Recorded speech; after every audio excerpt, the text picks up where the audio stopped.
All right, y'all, let's talk about Keith Lee visiting Atlanta and spilling all the girls' tea, spilling everybody's tea. Now, some people are mad at him, but I am not. As somebody who has lived in Atlanta since 2018, I definitely am not mad at him. He is just showing y'all what we got to deal with. He's showing y'all what we have to deal with. So let's talk about it.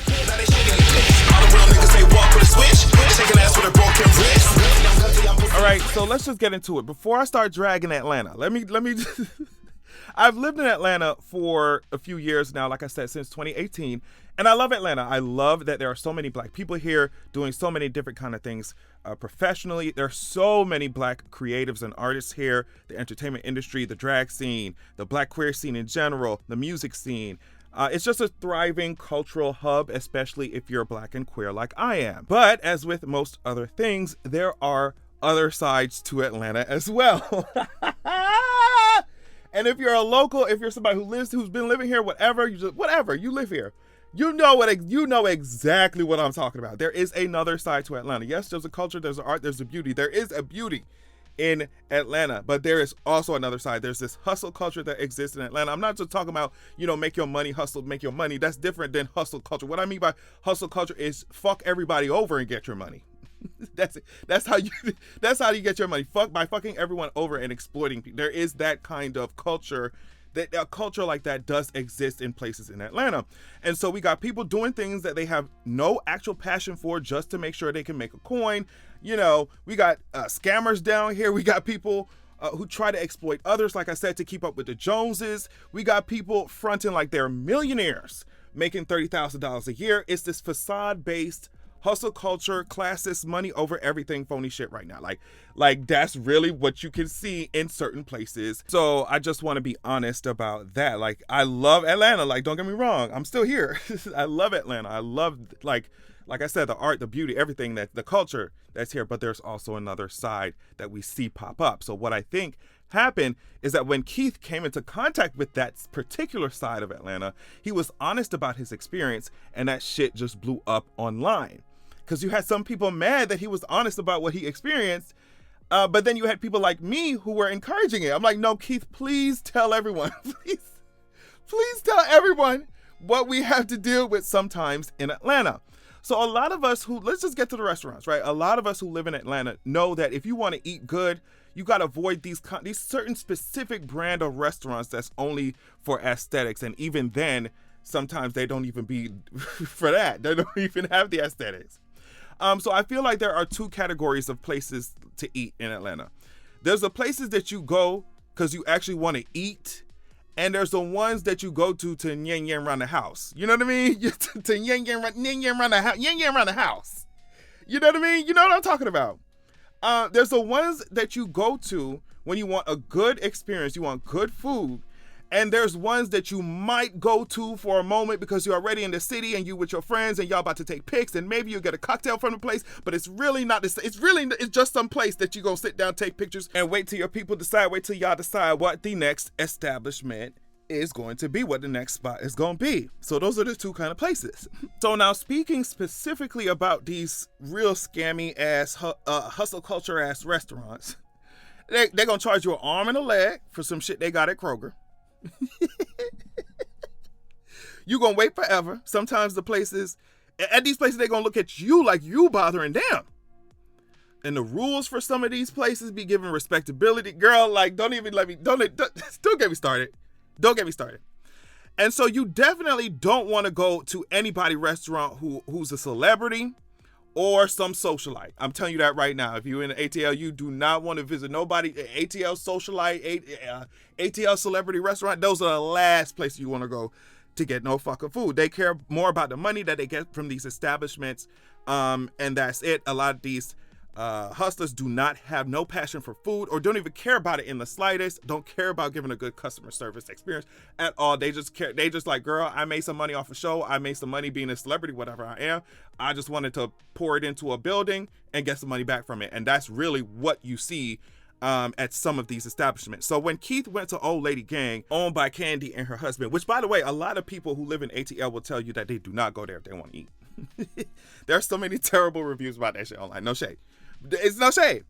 But so a lot of people are pissed at Keith Lee, and I'm just like, he's just telling you what happened. So here's what happened, and he provided receipts within the TikTok. So he said that someone who worked with Candy has said that they were constantly emailing him and DMing him to try out Old Lady Gang, and so he did. He said he tried to order before coming to the store by calling the number they had listed online. No response. They tried to order on DoorDash. On the app, they said they were temporarily closed. So he came into the store. But he sent his family in to order takeout. And he obviously is doing this so like people don't switch their shit up. And once they recognize him, you know, I'm going to send my family in there and bring me, you know, just to see what the tea actually is. Now, they said to his family, to Keith Lee's family, they said they don't do takeout on the weekends because it's, you know, too busy. They don't do it. So the family then said, okay, they would dine in. And the people told Keith Lee's family that the dine in, like the waiting for dine in, would take 1 to 1.5 hours. And no reservations available online, none of that shit, right? So after hearing all of this, Keith Lee decided to just go in for himself. Keep in mind, his family had been doing this. Family had been going in, you know, talking to the staff. Keith Lee decides he's going to walk in, and all of a sudden they could have a table ready for him in 5 minutes. So it went from an hour and a half to 5 minutes because you recognize Keith Lee.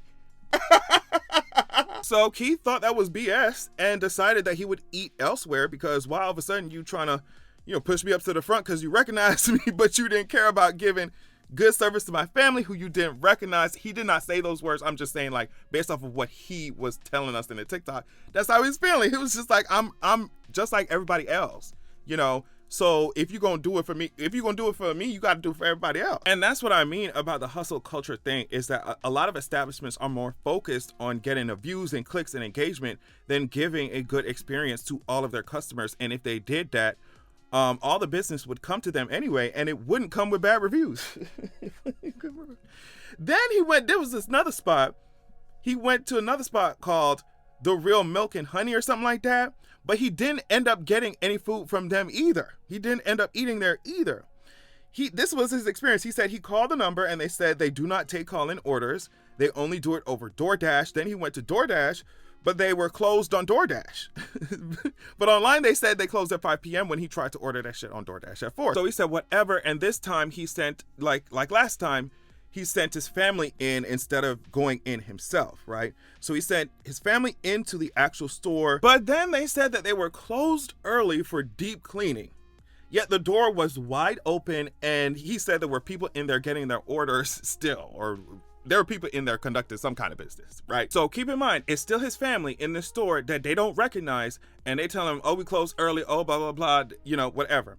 So then he said he himself walked in there, and they recognized him and tried to get his order in, tried to take care of it, blah, blah, blah, but then he declined as well. He's basically the same reason like last time. If you are not going to try and have good service for people who you don't recognize, people who aren't celebrities or who aren't famous like that, then like, why do it for me? you know what I mean? So I'm just thinking, like, imagine Keith walking in as himself to all of these places instead of sending his family first, right? But imagine Keith walking in as himself at all these places, getting recognized, getting VIP treatment, then telling his followers how much he liked that experience. Yet when his followers themselves go to the restaurants, they're not going to get the same treatment like they treated like him, you know? So I think it's good that he's sending it, like he's like trying to get an actual feel for how the restaurant will actually be for everyday people, you know? Not just because I'm Keith Lee. So I understand it. And if y'all gonna be mad about that, y'all just gonna have to step y'all shit up. And I promise you, this is not the way to do it. This was the way that the restaurant apparently responded to Keith Lee's whole critique or review or whatever. One of the managers or owners or whatever of Milk and Honey apparently said, y'all let an autistic man tell you where to eat? Also, it's only TikTok. Nobody gives a fucking real life. Be fucking for real. So now, I just want to say that y'all clearly, it's not just TikTok, because y'all are clearly scrambling and shaking in y'all boots. Y'all clearly responding to shit. Y'all made a whole video response I'm gonna get to real quick. So acting like, oh, it's just TikTok is really disingenuous, because y'all were ready to act like y'all had some kind of passion for customer service, or you're gonna fake it at least when Keith walked the fuck up. So obviously Obviously, it's bigger than just TikTok. Nobody cares in real life. Girl, you got to be kidding. And then to use autism or to use being autistic as an insult is so fucking low and disgusting. And you would think that if you actually had a passion for business or a passion for food or customer service or even a passion for fucking making money, girl, you would sit and listen to what people are saying, or what, especially if it's a consensus, girl, but what a reviewer is saying about your shit. You wouldn't come into this with such an ego-based view. Like, girl, that's so disgusting. But also, I think it's ironic because some autistic people would make excellent food critics, especially due to the fact that some of them have heightened sensory sensitivity. So none of the shit you make. Some of them have a deep sense of imagination and creativity. They find creative and unique ways to solve problems. So you mean to tell me that someone like that wouldn't make a good food critic? Someone like this, you see what I'm saying? They also made this response acting like they didn't know him in a TikTok video. This motherfucker, they talking about, who's Keith Lee? Girl, you know who Keith Lee is. He's the one who has you saying rehearsed lines on a couch, acting like you're unbothered when you're clearly bothered. How you gonna act like you don't know him in the video, but then this is the long ass caption of the video. You adding Keith Lee. First and foremost, thank you, Keith Lee, for your pop-up and honest assessment and for your acknowledgement of understanding that negative vibrations never win. Stay doing what you do and be positive, blah, blah, blah, blah. Second, let's address the negative people that obviously need time to heal within themselves, as they came in really hot without actually hearing or had a real understanding for what you actually communicated. Every business, small or large, successful or not, has worked really, really hard to try their best to make their mark in extremely tough business, blah, blah, the fuck, blah, the fuck, blah. Y'all were nasty in the way that y'all responded. That autistic comment was nasty, and acting like you didn't know him, sitting up here acting like, oh, girl, who's Keith Lee? That shit was nasty. So we ain't gonna, this nice, nasty ass bullshit, you could definitely keep it. Some of y'all are acting like Keith needs to have some kind of PhD or something in order to critique these businesses. He literally just started a social media platforms for himself because he liked food. He liked to tell y'all what the tea is, and that he liked to rate it, and that's it. And y'all acting like he need to have some kind of fucking PhD or some shit to do this shit. Some grad degree. You know, some people are acting like his videos are inherently hurting these businesses, and I do not see it that way. Keith is showing how these businesses operate, and if they don't want to be shown like that, then they shouldn't operate like that. Customers deserve better, especially when these owners got these huge egos because you're sitting on a pile of money, but you got bad reviews, dwindling business, and zero respect. And y'all don't even care about food. Y'all don't even have no passion for the food business, for food, for customer service. Y'all don't even care about putting a smile on somebody's face when they walk in the fucking door, bitch. Why are you in the business? For money. Just for money. And like, everybody work for money, obviously. Money is important, obviously. But it definitely shows when someone is only in something, especially because these kinds of things are not easy to run. It's not easy to do. So you gotta love some part of it. It shows when people don't. It shows when they're just in this shit just because it's like, girl, it's another check, it's another infinity stone to add to my, gold ass infinity gauntlet that's actually brass. That's actually copper. You can definitely tell when somebody don't give a fuck, and they treat their customers like they don't give a fuck. So yeah, y'all mad at Keith and shit. I'm just like, y'all need to be mad at these businesses. Be mad at these businesses. People talking about, oh, this is a black business, you tearing a black business down. How am I tearing a black business down when I'm showing what the black business is doing? That means they tearing they self down, don't it? And Keith has said over and over, I'm not trying to, this is not my goal to tear down these businesses. I don't want y'all going to these businesses, get these businesses fired or get these people fired. But if he's showing y'all what y'all doing and people don't like it and people have something to say about it, either stand 10 toes down on that shit and be like, this is how we run business, or change that shit. But the other shit is very, the other weird shit, insulting him, acting like he don't know what he doing. He's not qualified to run a fucking social media platforms and do his thing. Acting like he just, because he's autistic, or is he even autistic? Did he even tell y'all that anyway, implying he's autistic or saying that because he's autistic, he don't know what the fuck he's talking about. It's just you doing all this instead of improving your fucking business. You see what I'm saying? You doing all this instead of treating your fucking customers with goddamn respect. You doing all this instead of making sure that your hours of operation are are fucking accurate, girl, you gonna have to get the fuck out my face. Atlanta in general gonna have to get the fuck out my face when it comes to this shit. But yeah, like I said, there are multiple parts to Atlanta. The beauty of it is amazing. The culture and the music and the people, amazing. They're amazing. But this side of it, where, you know, it's this exploitative hustle culture, make money by any means necessary, even if you have to mistreat and fuck over customers and people to do it. It's a side of Atlanta that, you know, it's here. Like, we can't ignore it. We can't act like it's not here. It's not just Atlanta. It's a lot. It's just people in general, you know. It's niggas in general, right? So we see it.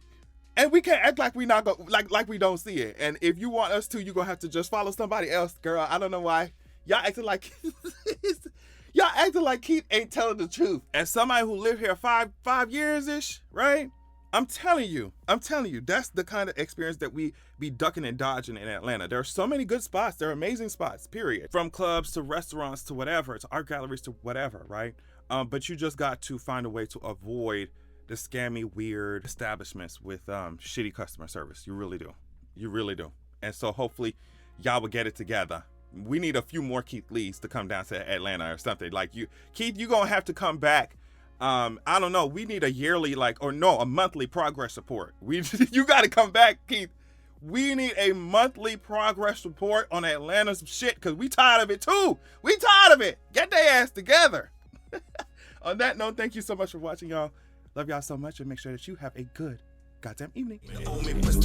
Worship me, yeah, you can blow me. I ain't the only you.